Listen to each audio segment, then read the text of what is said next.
They told them America was hell.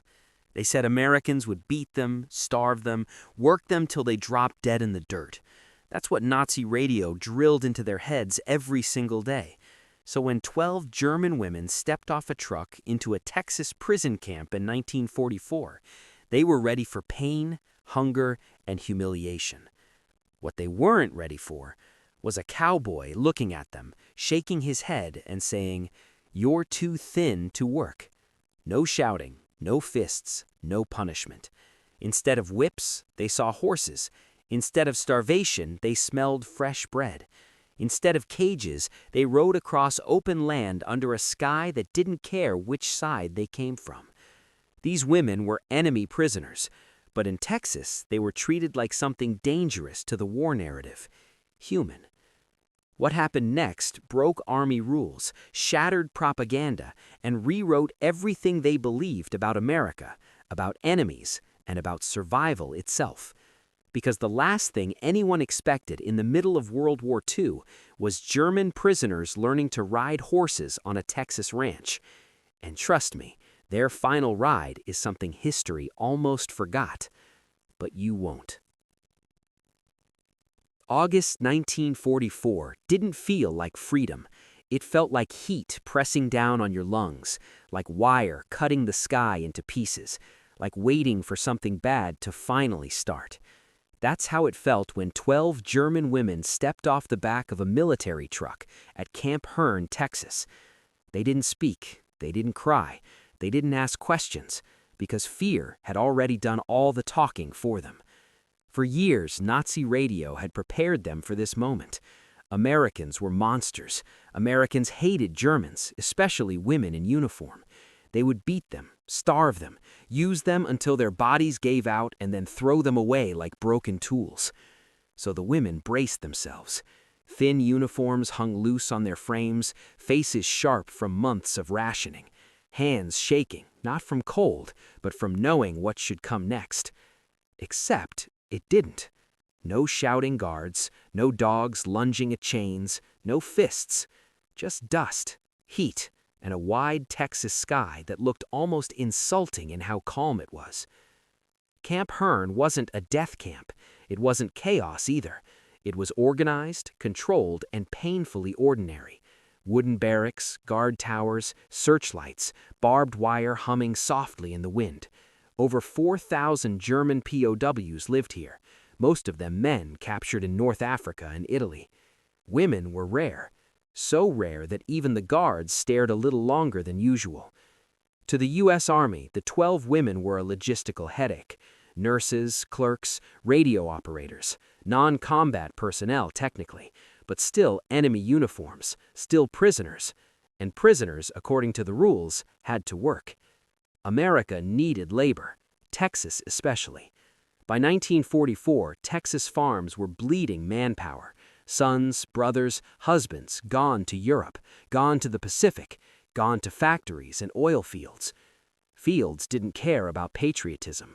Crops still needed harvesting. Fences still broke. Cattle still wandered. So the Army did what armies do best.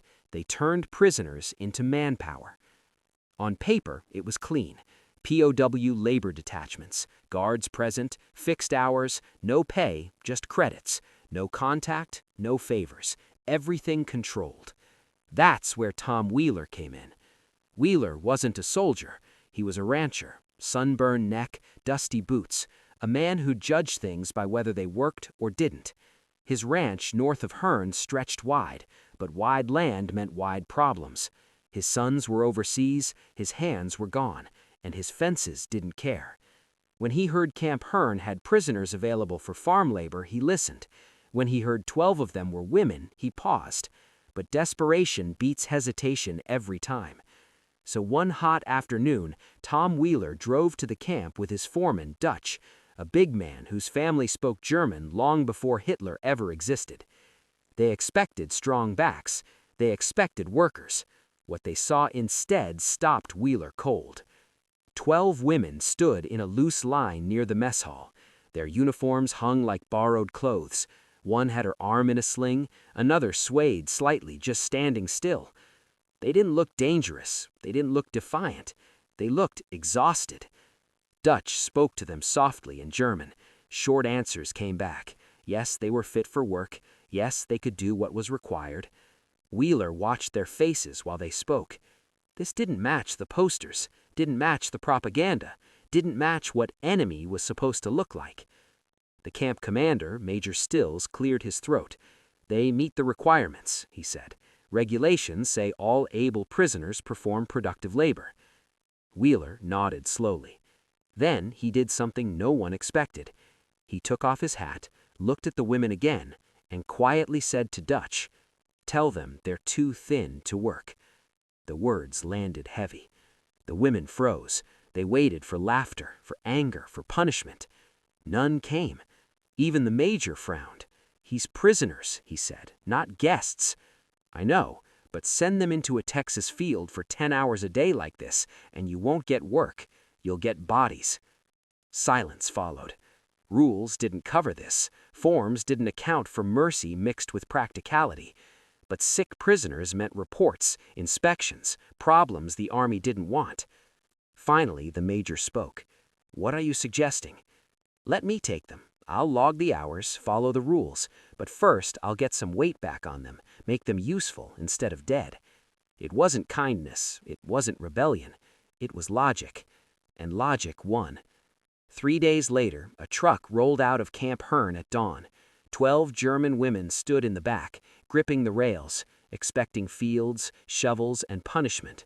Instead, they saw a ranch gate, a corral, and horses waiting in the morning light. And for the first time since the war began, every single one of them realized the radio had lied. The truck stopped just inside the ranch gate. No whistles, no shouted orders, no lines painted on the ground telling them where to stand. Just open land. The 12 women climbed down slowly, boots hitting dry Texas dirt. The air felt different here, not trapped like the camp. It smelled of grass, dust, leather, and something none of them expected. Freedom. Not real freedom, but the shape of it. In front of them stood horses. Not army animals, not thin, nervous beasts. These were ranch horses, calm, heavy, alive.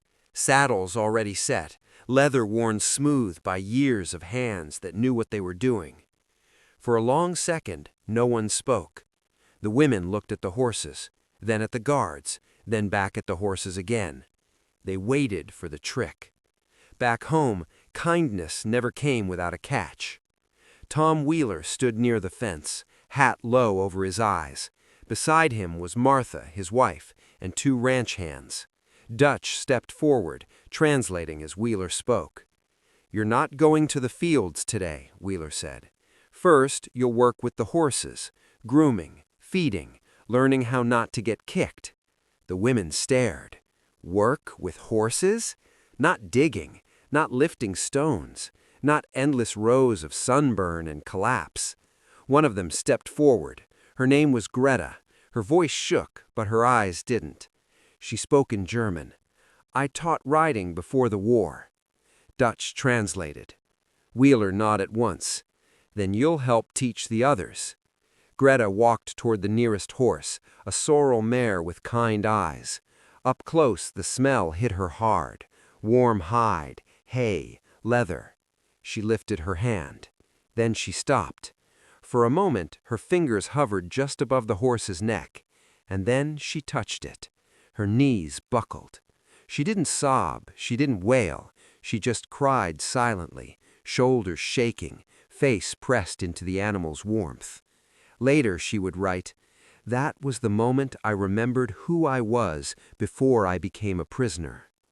The first days were slow. The women learned how to brush without spooking a horse, how to move calmly, how to speak low, how to listen. Their hands, once trained for radios and paperwork, found rhythm again in physical work. The guards stayed close, rules were rules, but even they relaxed.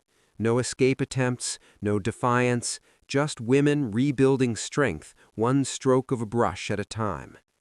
By the end of the first week, something strange happened. They laughed.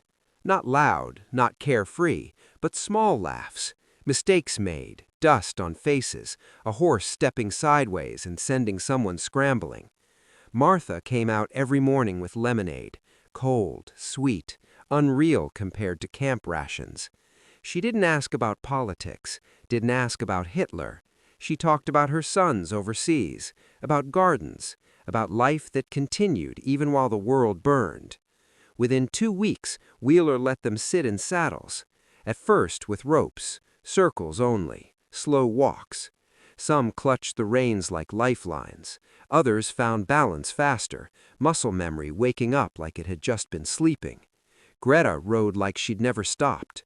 When Lisa, a clerk from Stuttgart, tried riding without the rope for the first time, her legs shook so badly she thought she'd fall. She didn't. She circled the corral once, then twice. By the 3rd time, she was smiling. When she slid off the horse, she whispered to Martha, "For a moment, I forgot I was a prisoner." On paper, the work logs were boring. Fence inspection, water tank checks, livestock movement. On paper, everything followed regulations. In reality, something else was happening. They were eating full meals, sleeping without fear, using their bodies without being punished for it. They weren't being watched for weakness. They were being trusted with responsibility. Other ranchers came to look. Some laughed, some shook their heads, but results were results. Healthy prisoners, no trouble, work done. Even the army noticed. One afternoon, a colonel arrived unannounced. He stood in silence, watching German women ride fence lines like they'd been born into it. "This isn't what I expected," he said. "No, sir," Wheeler answered, "but it works." The colonel looked at the women, stronger now, fuller faces, clearer eyes. "Continue," he said, "but document everything." As autumn came, the women began to sing while they worked. Old German folk songs drifting across Texas fields. Ranch hands hummed along without realizing it. The war felt far away. But it wasn't gone, because while these women were learning how to ride again, their homes were burning across the ocean. And soon, letters would arrive that would remind them of that truth in the cruelest way possible. Fall was deep now. Mornings crisp, the kind of cold that bites your fingers before your hands even know it. The 12 women climbed from the truck every dawn, faces still pale from camp rations, but there was a shift, a spark in their eyes that hadn't been there when they first stepped onto Wheeler's land. Letters arrived sporadically, a trickle at first, then a flood. Each one carried news that cracked their chests like frozen wood. Lisa's hands shook as she unfolded the first envelope from Stuttgart. Her father, her home, her streets, gone. She pressed the thin paper to her lips, sobbing silently. Martha, standing nearby, let her lean against her shoulder. No words were spoken. There weren't any words that could fix it. Greta's letter was worse. Her small riding stable in Bavaria, where she had taught children to sit a saddle, had been burned. The horses she loved, gone. Her life, she felt, had been reduced to ash. The women worked in silence, returning to the horses as though the act could anchor them to something real, something solid. Hands on manes, fingers tracing leather, they found strength in the rhythm of work. And the Texas ranch offered more than labor. It offered control. For the first time since capture, they could make choices, small ones that reminded them they were human. Which horse to ride, how to brush its coat, when to take a break. They had freedom in the boundaries of their tasks. Christmas approached. Martha whispered ideas to Wheeler over coffee in their quiet kitchen, the smell of beans and cornbread filling the air. "We should do something," she said, "even if it's just one night, a proper meal, a tree." Wheeler shook his head, thinking of the army rules, guards, regulations, forms that didn't account for warmth or humanity. "They're prisoners," he muttered. "Yes," Martha replied softly, "but they're far from home, and maybe one good night won't change the war, but it might save them from forgetting what home feels like." Plans were made. 3 days of negotiation with Camp Hearn, limits set, guards present, everyone back behind the wire by nightfall.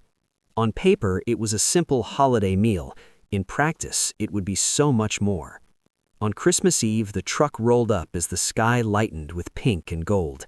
The women climbed down, this time expecting dull mess tents and the same rations that had haunted them. Instead, warmth hit them like a wave. Inside the ranch house, a fire roaring in the stone fireplace, pine branches and paper ornaments, a table set for more than a dozen people. Roast chickens, buttery mashed potatoes, fresh bread, green beans, and pie made from golden canned peaches. Meals these women hadn't seen in months, maybe years. The guards, the ranch hands, Wheeler's family, and the 12 German women gathered. At first, the awkwardness was heavy. Uniforms brushing work shirts, foreign words bumping against English. But hunger softened edges, warmth softened hearts. Greta took a deep breath, then began to teach Martha a German carol. Other women joined. Soon, a soft harmony filled the room. One young East Texas guard, learning words from his grandmother, sang along. Martha covered her mouth in disbelief. For a moment, the war was outside. Lisa, holding a small slice of pie, whispered, "For a few minutes, I forgot I was a prisoner." After dinner, small gifts exchanged hands. Some carved horses, letters in careful English, some small sketches. A little boy trotting for the first time somewhere in Bavaria would one day remember the feeling of the Texas sun, a gentle horse in hands that showed care instead of punishment. But the war never truly went away. Letters kept coming, bombs falling thousands of miles away, news of destruction, loss, chaos. Every day the women carried pieces of home in their hands, fragments of a life they might never see again. Greta handled it quietly, finding solace in honey stall, running her hands along the familiar hide, breathing in hay and leather. Slowly she spoke again. Life had been cut down, yes, but she could rebuild. She could ride again. She could survive. Lisa read her letters to Martha, tears sliding down her cheeks, and found relief in the presence of people who didn't judge her by the uniform on her back, by the side she fought for. The Texas ranch had become a shield from the war, a place to regain strength, skill, and dignity. Every morning they rode. The horses carried them steadily along fence lines, through pastures, over creeks. Dust puffed under hooves, leather creaked. Voices hummed old songs, the sound mingling with the soft wind across fields. Life slowly returned in layers: strength, routine, laughter, trust. They were prisoners, yes, but humans first. And through it all, Wheeler and Martha watched, quietly, deliberately, knowing the world outside their fence was chaos, but inside they could make a small corner of peace. December passed. The air grew colder. Frost kissed the grass. The letters continued, and with each one the women learned to hold grief and joy in the same breath, to balance sorrow with the simple act of feeding a horse, brushing its mane, checking fences, sharing warmth. The war was still out there, but for the first time these women felt like they could face it, not just survive it, but remember who they were. And soon, spring would arrive, bringing with it new tests, new letters, new challenges, and the first real taste of what the world outside Texas had become.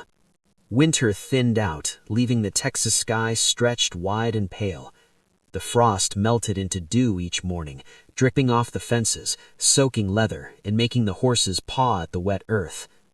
The 12 women climbed down from the truck each day with steadier hands now, less haunted eyes, a little more muscle under their thin uniforms. Life on the ranch was starting to feel like something they could call routine. Spring was stubbornly bright, teasing with long afternoons and golden light, yet letters from home kept slicing through the calm. Germany was crumbling, cities burned, families displaced. Each envelope carried news that pressed into their chests like heavy stones. Lisa read one aloud, voice trembling. "Our street, gone, house burned, father missing." She closed her eyes, gripping the paper. "Martha, I don't know how to even think about home anymore." Martha wrapped her arms around her, murmuring, "Then don't. Focus on what you can do now. These hands, these horses, they're your world for a moment." And that's exactly what they did. From dawn until noon, they rode fence lines, checked water tanks, brushed mains, mended leather, carried hay bales. The work was real, physical, but it gave them a rhythm, a heartbeat, a sense that even a fractured world could be measured in steps and strides, in reins and hoofbeats. One by one, their confidence grew. Greta moved with precision on honey, balance returning like a memory unlocked. Lisa found joy in teaching the others small tricks, how to adjust a saddle, how to calm a skittish horse. The Texas sun warmed their backs, but the cold news of home made each day bittersweet. Yet the ranch had its quiet magic. Late mornings smelled of wet hay and fresh leather. Afternoons carried the scent of cattle, sun-baked dirt, and faint wood smoke from Wheeler's old stove. Even the guards, once distant figures of authority, relaxed as days passed. Some brought pencils, scraps of paper.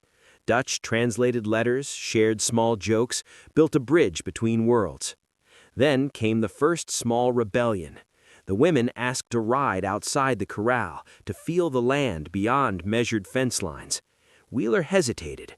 Rules, army regulations, paper orders. Yet he knew their strength was fragile, their courage tentative. "Let them ride," Martha said quietly, watching the hesitant group. "They've earned it." And ride they did. Across pastures dotted with wildflowers and sprigs of spring grass, their horses moved in sync with their riders' tentative confidence. Dust rose behind hooves, mingling with sunlight, and for a few moments the war felt as distant as a fading nightmare. But the letters kept coming, relentless. Greta learned that the riding stable she had taught at was no more.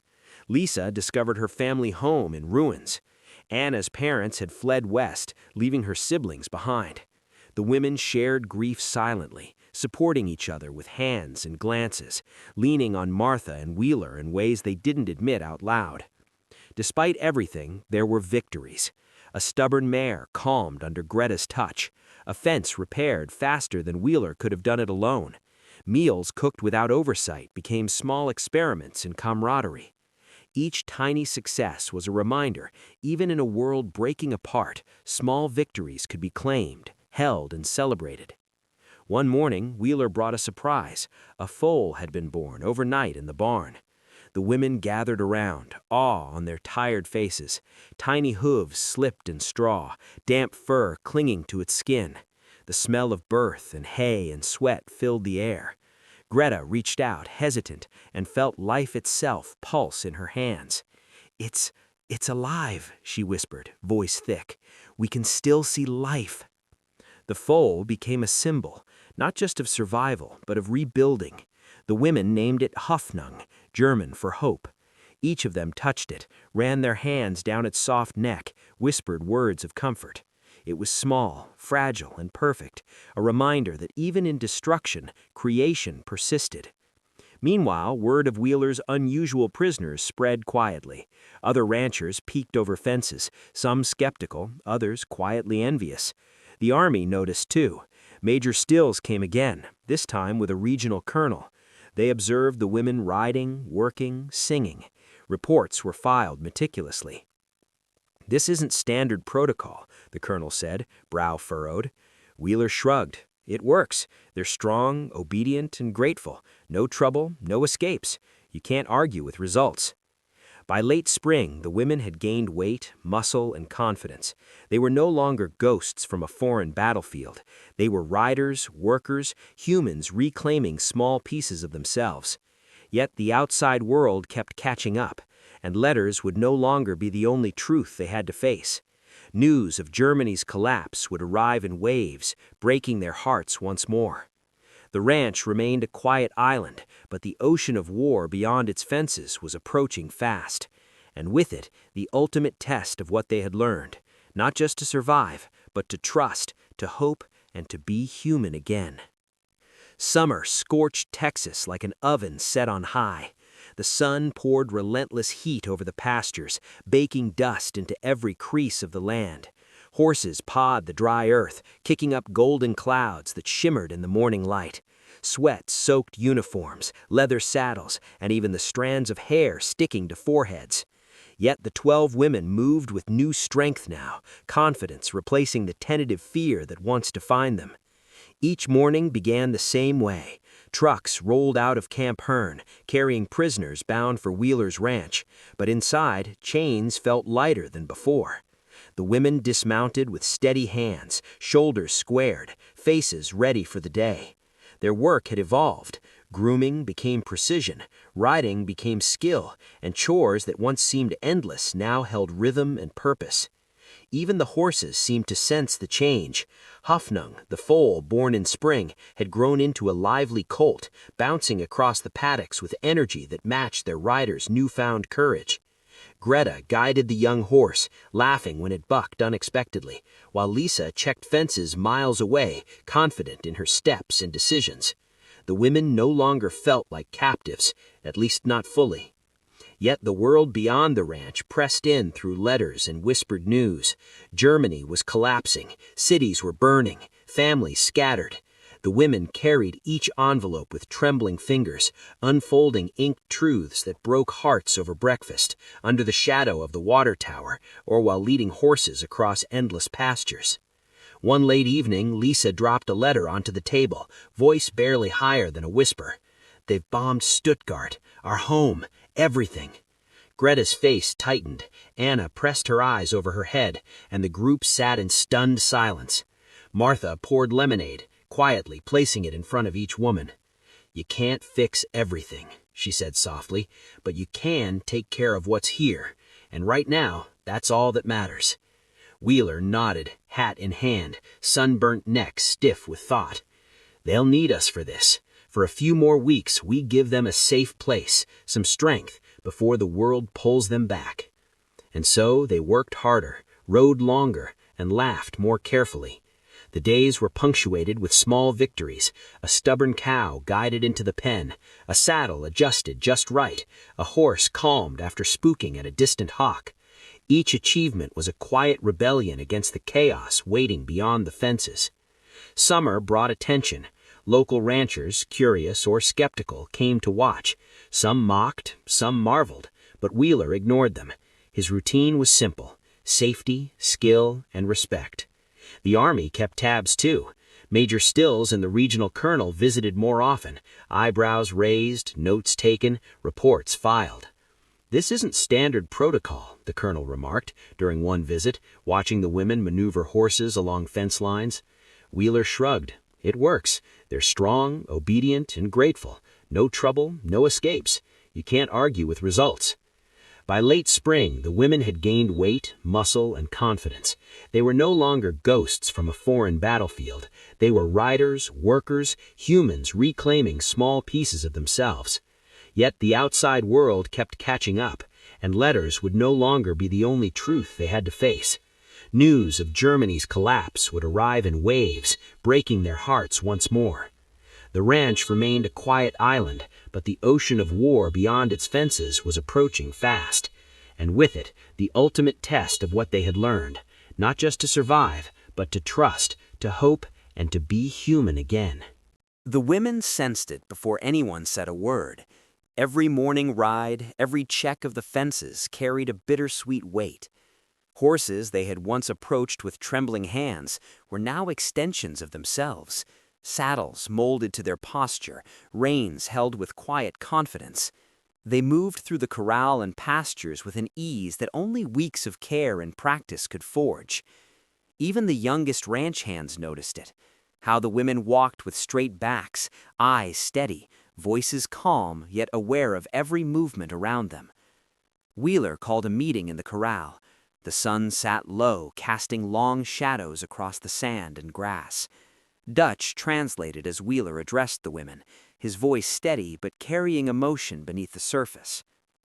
"The Army says your time with us is coming to an end," he said. "Orders are orders. You will return to Camp Hearn soon, but before that happens, you'll ride one last loop through the north pastures. No lunge lines, no guards right beside you, just the horses and you." A hush fell over the group. Excitement, fear, and something deeper, an awareness of finality hung in the air. They had learned freedom here, small and measured, but now it would be tested. Greta's eyes glistened. She looked at Honey, stroking the mare's neck. "I will remember this ride," she whispered. The women mounted, hands steadying themselves on leather that had become familiar. Pete, Honey, and the other horses waited patiently, ears flicking, nostrils flaring with each breath of the morning air.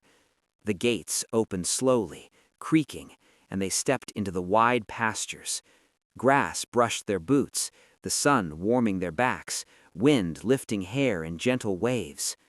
The ride was silent at first, only the sound of hooves against soft earth, leather shifting, and occasional exhalations filled the morning. The women's faces reflected a mix of joy, sorrow, and remembrance. They passed fences they had mended, water tanks they had checked, and fields they had walked countless times. Each landmark carried memories, laughter, small triumphs, whispered encouragement, and the quiet discipline of learning skills they had almost forgotten from home. Lisa, usually the quietest, leaned forward slightly, whispering to Pete. Her horse responded immediately, ears flicking, body moving with grace. A smile spread across her face, a mixture of pride and disbelief. "I forgot I was a prisoner," she murmured, echoing the sentiment she had once shared with Martha weeks before.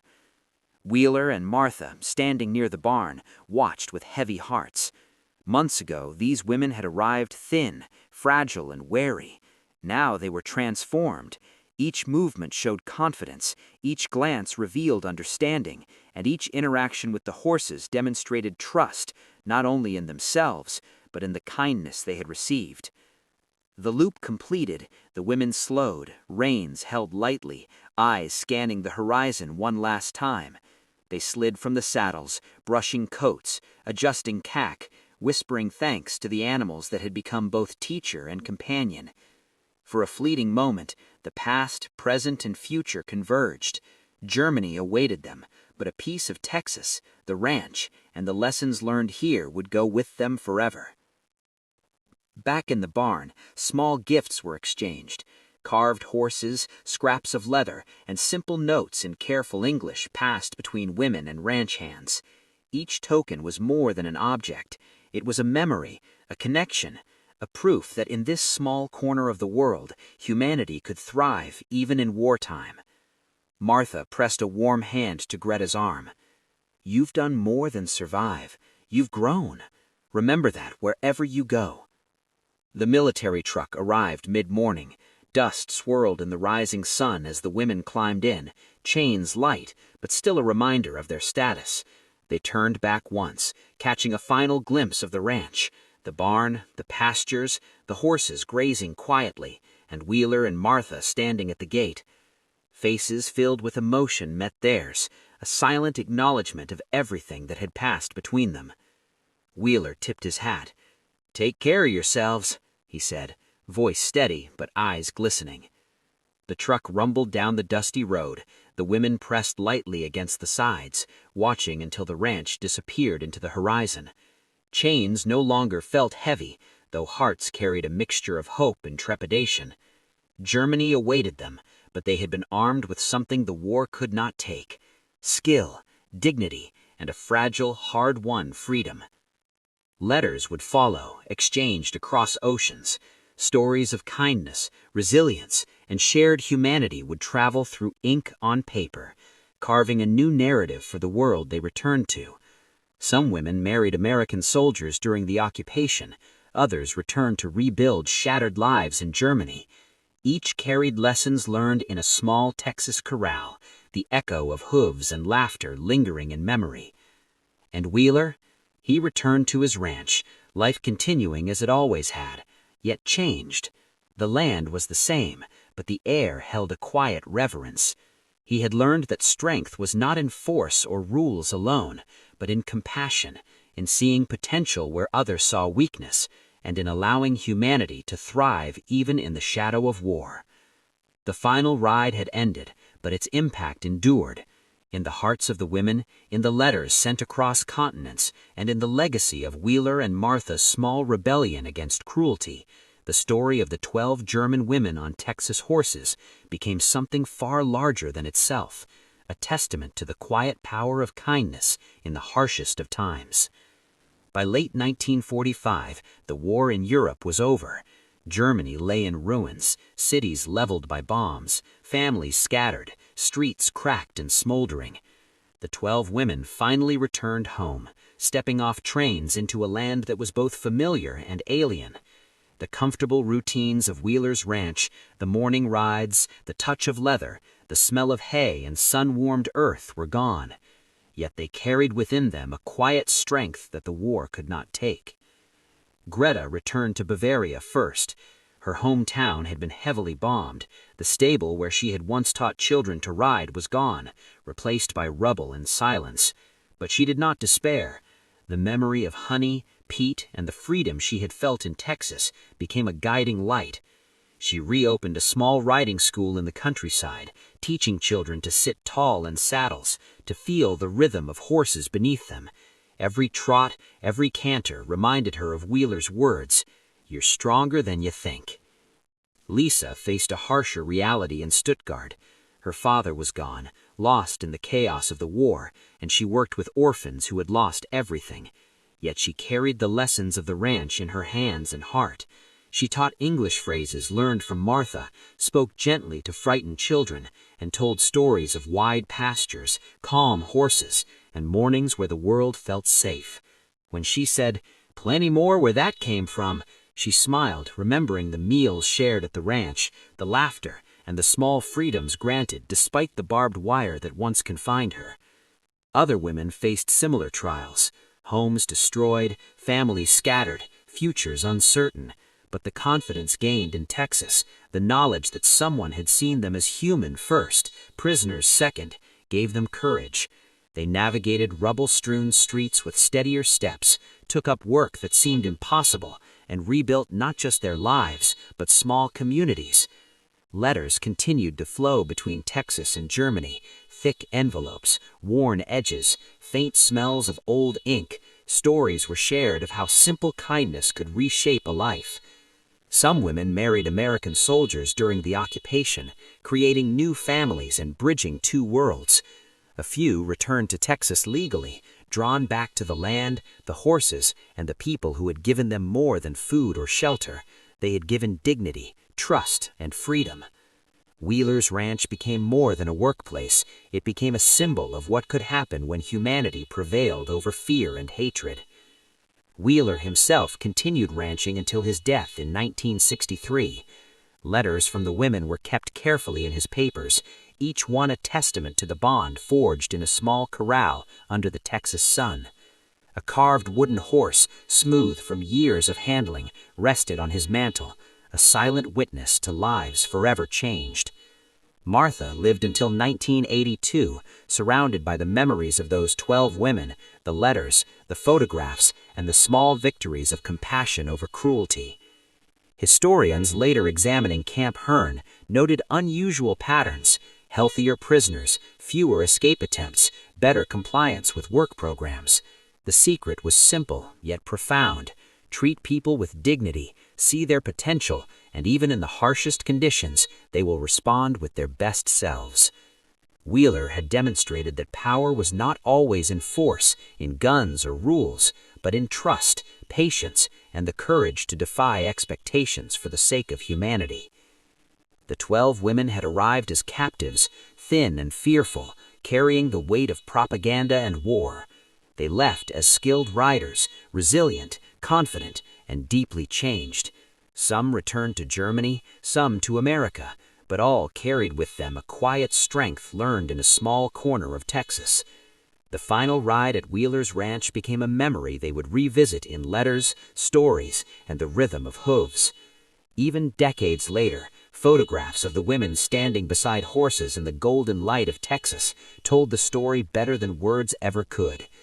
Eyes bright, shoulders strong, The faces free from fear. Proof that even amidst the brutality of a world at war, simple acts of humanity could reshape lives and leave a lasting legacy. The story of these 12 women is more than a footnote in history. It is a lesson in the power of compassion, in the resilience of the human spirit, and in the truth that enemies can become students and captives can become friends. The war may have defined the world, but in a small corral in Texas, courage, trust, and kindness defined the hearts of those who experienced it. And so, the legacy endures, the quiet power of seeing people as more than what they are told to be, of offering dignity when none is expected, and of riding free even when the world tells you that freedom is impossible. The 12 women returned home forever changed, carrying with them a truth that no gun, no army, no war could ever destroy. Humanity, at its best, transcends borders, uniforms, and fear. The end of war marked the end of their captivity, but not the end of the story. For them, for Wheeler, for Martha, and for the world that received the letters, carved horses, and photographs, it was a beginning. The proof that small acts of courage and kindness can echo across oceans and generations.